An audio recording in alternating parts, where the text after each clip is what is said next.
А в Краткерусском районе самым достойным жителям вручили юбилейные медали в память столетия Коми.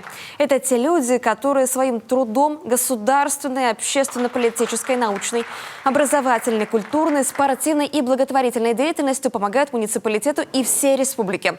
Еще часть наград от Общественной палаты России. Цитата: «За большой практический вклад в осуществление общественного контроля над соблюдением избирательных прав граждан». Торжество приурочили ко Дню Конституции России.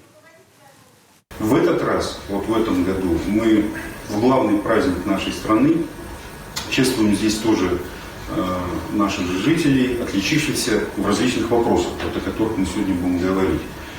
И, наверное, это самый такой вот подходящий повод, подходящий день в году, когда мы можем наших заслуженных людей поблагодарить и рассказать вот о них, в том числе, ну и остальным жителям района, чтобы они о них знали. Потому что, еще раз подчеркиваю, более значимой даты в жизни страны нет. Награды сельчане получили и от Министерства культуры, туризма и архивного отдела Коми за большой вклад в сохранение, развитие и популяризацию культуры и искусства, многолетний плодотворный труд. А самых активных школьников муниципалитета поблагодарили за победу в конкурсе, посвященному Дню борьбы с коррупцией.